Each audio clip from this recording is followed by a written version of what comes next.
মুম্বাই অভিনেতা সৈফ আলী খানের ওপর ধারালো অস্ত্র নিয়ে হামলা। এই সেই ফুটেজ আপনারা দেখতে পাচ্ছেন, সিসিটিভি ফুটেজ যেটা সামনে এসেছে। ছুরি দিয়ে ছটি কোপ মারা হয়, প্রকাশ্যে এলো সেই ছবি।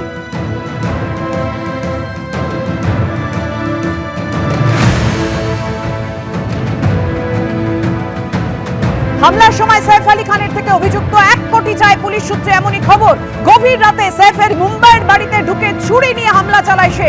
সলমান খানের বাড়ির সামনে গুলি চলার পর এবার সৈফ আলী খানের বাড়িতে ঢুকে দুষ্কৃতী হামলা। ছবি প্রকাশ্যে এলেও এখনো অধরা অভিযুক্ত।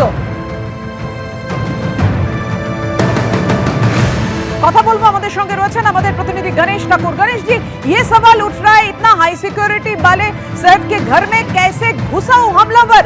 इस सिक्योरिटी को लेकर तो बड़ा प्रश्न उठ रहा है।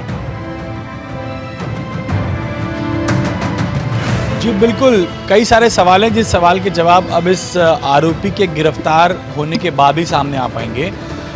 एक बात तो तय है कि इस अक्यूज को, जिसका सीसीटीवी फुटेज हम दिखा रहे हैं, इसको सैफ अली खान कहाँ रहते हैं, सैफ अली खान की बिल्डिंग में कहाँ कहाँ सीसीटीवी कैमरा है, कहाँ गार्ड मौजूद रहते हैं, कौन से ब्लाइंड स्पॉट्स हैं जिसका इस्तेमाल करके वो बिल्डिंग के अंदर आ सकता है और किस दिशा से उसको ऊपर पहुंचना है, ये पता था।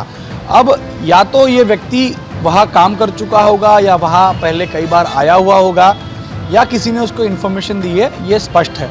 और इसी दिशा में मुंबई पुलिस की जांच भी चल रही है। हमारे पास एबीपी नेटवर्क के पास एफआईआर की कॉपी है जिसमें पूरा घटनाक्रम, जो हाउस नर्स, स्टाफ नर्स है जो सैफ अली खान, करीना कपूर के बच्चों को देखभाल करने के लिए वहाँ घर में मौजूद थी, जिनको भी चोट आई थी, उनका स्टेटमेंट के आधार पर दर्ज है। मैं अपने सभी दर्शकों को, अपने व्यूवर्स को उस महिला ने उस रात क्या हुआ ये बताता हूँ। इस महिला का कहना है कि रात को 2 बजे, लेट नाइट 2 o'clock, ये घर पर थी, सो रही थी, तभी उन्हें पता चला या उन्हें ऐसा लगा कि बगल के बाथरूम में कोई है, वहाँ की लाइट जल रही है। उन्हें ऐसा लगा कि शायद करीना कपूर, जो अभी कुछ देर पहले ही घर में आई थी, अपना छोटा बेटा जहांगीर, जिसे जय बाबा प्यार से कहते हैं, उनको देखने के लिए उनके कमरे में जा रही हैं। इसी वजह से बाथरूम की लाइट उन्होंने ऑन की है, तो वापस वो सो गई। लेकिन थोड़ी देर बाद बाथरूम की लाइट जली हुई दिखी, तब उन्होंने देखा कि बाथरूम में से एक शख्स का शैडो नज़र आ रहा था। उस शख्स ने हैट पहनी थी। तब उन्हें शक हुआ कि घर पे कोई हैट पहना हुआ शख्स नहीं होता है, तो तब वो बाथरूम के पास गई। बाथरूम से ये आदमी बाहर निकलकर जहांगीर, जो छोटा बेटा है सैफ और करीना का, उनके रूम में गया। तब इन्होंने उसे रोकने की कोशिश की। तब इस व्यक्ति ने, उसके एक हाथ में लकड़ी थी और दूसरे हाथ में हेक्सा ब्लेड था। हेक्सा ब्लेड जो आरी कहते हैं, जिसका इस्तेमाल लकड़ी या लोहा काटने को करते हैं, वो था।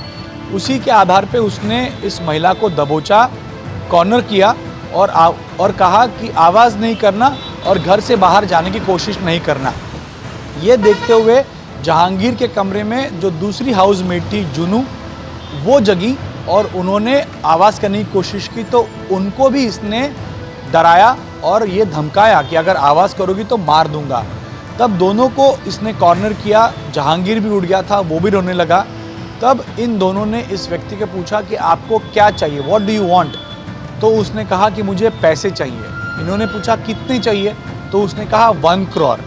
ये सब जब हो रहा था, जहांगीर की चीख पुकार सुन के तीसरी हाउसमेट भी जग गई, वो भी वहाँ पर आई। उन तीनों ने मिलकर जब आवाज़ की तो सैफ और करीना कपूर, जो ऊपर वाले 12th फ्लोर पर रहते हैं, इनका पेंट हाउस है, डुप्लेक्स है, सीढ़ियाँ होती हैं, तो जो दोनों करीना और सैफ अली खान भागकर नीचे आए। तब इस शख्स ने सैफ अली खान पर चाकू से हमला किया और उनको जख्मी किया। जख्मी करने के बाद सैफ अली खान को भी उसने दर दबोचा। किसी तरह सैफ अली खान ने खुद को उसकी चुंगल से, मतलब उसके अरेस्ट से छुड़ाया। तब ये तीनों महिलाएं भागी और ये शख्स जो चोर था, जो चोरी के इरादे से वहाँ आया था, सैफ को जख्मी करने के बाद एक रूम में जाकर उसने खुद को बंद कर लिया। चीख पुकार सुनते हुए जो घर के हाउसमेट्स, जो मेल हाउसमेट्स थे, जिनका नाम रमेश हरी पासवान बताया जा रहा है, वो भी बाहर आए। तब इस चोर को डर हुआ और ये उस कमरे से बाहर भागते हुए दरवाजे से बाहर गया। और तब का ये सीसीटीवी फुटेज है, जब ये सीढ़ियों से बाहर जाते हुए दिख रहा है। तो पुलिस का कहना है कि ये हिस्ट्री शीटर है, इसका रिकॉर्ड रहा है इस तरह की हाउस ब्रेकिंग करने में और चोरी के मोटिव से ही आया था। इसको ढूंढने के लिए पुलिस की 15 टीमें बनाई गई हैं, लेकिन कई सारे सवाल हैं कि ये शख्स इतनी आसानी से घर में कैसे गया, घर के अंदर कैसे पहुंचा। मगर अभी तक मुंबई पुलिस ने किसी को अरेस्ट नहीं कर पाया। गणेश जी, शुक्रिया आपको।